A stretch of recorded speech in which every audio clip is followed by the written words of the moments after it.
Welcome to the video about objectives. In a SmartChat activity, objectives, often referred to as learning objectives, learning outcomes, or LOs, are measurable categories of a skill or knowledge in which learners earn points to assess their abilities in that LO. To assess learning objectives, first set up objectives in the Objectives tab, then add points to questions in the Workspace or Navigator. The PA creates objectives in Step 3, but if you want to create them manually, click on the Objectives tab and then click on the Add New Objective button. First, enter a name and description for this objective. The name will appear in all scoring and feedback. The PA creates descriptions for the LOs, so if you're using the PA, check the description carefully to make sure it aligns with your goals. If you are not using the PA or open response questions, descriptions are not necessary, but you might find them helpful. You will also see an option to select a different type of objective, which includes percent or aggregate. Percent objectives are the default and most common objective and measure the percent of the maximum points that a learner earned by answering questions as covered in our video on scoring. Aggregate objectives are used rarely in special cases where you want to combine the values of variables to come up with a value to influence the result. There is some expertise required and some ground rules, so we recommend reaching out to the Muzzy Lane team if you believe you need to use this feature. As soon as you create your first objective, a combined /rollup score node will appear at the top of your objectives list. This score is the learner's overall score for an activity, and if enabled on your LMS, it is sent to the gradebook on completion. The combined /rollup score, also referred to as the overall score, can be weighted to value some objectives more than others, or very rarely can be calculated using an aggregate expression. By default, the overall score weighs all objectives equally. To adjust whether an objective score is included in the calculation of the overall score, check or uncheck the included box to the right of the objective. If you want some objectives to have more or less impact on the learner's overall score, you can adjust the weight of each objective by entering a percentage score in the percentage fields or dragging the slider bars.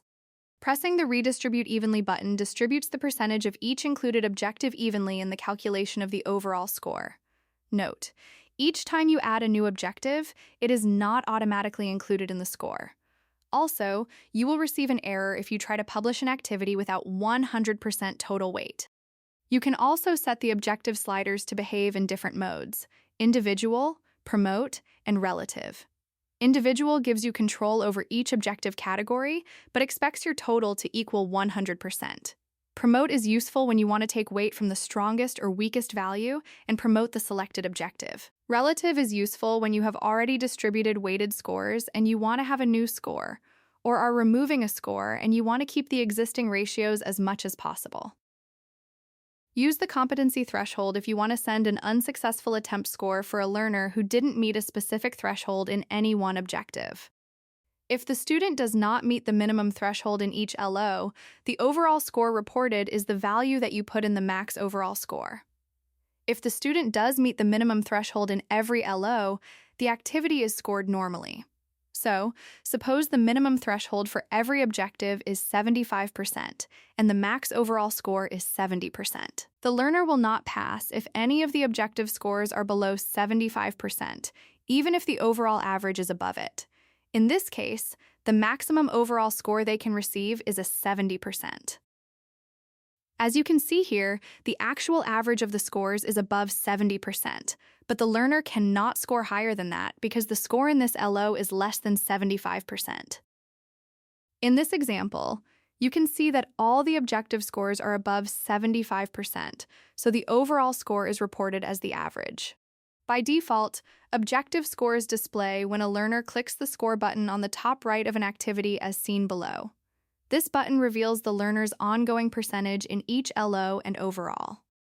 If you do not want the learner to see the scores until the final feedback at the end of the activity, toggle the Show/Hide button on each objective you want to hide, which is represented by an eye with a line through it. As you can see here, I hid only the overall score, so all other LOs are still visible. If you don't want the learner to be able to see any scores, make sure you hide every LO. If you want to promote an LO so that it is shown in the learner's toolbar throughout the activity, promote it by toggling the Promote/Demote button on the objective so that the star is filled in. In this case, I promoted the overall score as shown here. Learners receive feedback in several different ways throughout the activity. For example, after responding to a multiple-choice question, a point scored of points available for the LO pops up briefly, and in-character feedback in the conversation tells the learner whether the response was correct or incorrect and why. There is also feedback learners receive at the end of the activity.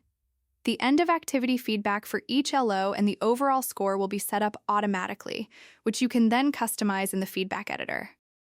At the end of the activity, the scores for each question are added to the chat log. This feedback is discussed more in a separate video. Learners can view the rubric in two places. During the activity, learners can click on the question mark help icon and then select Score Weights to see the rubric. When viewing their end-of-activity feedback, learners can click See Point Totals in the top right corner to see their scores and the rubric. That concludes the objectives video. Thanks for watching.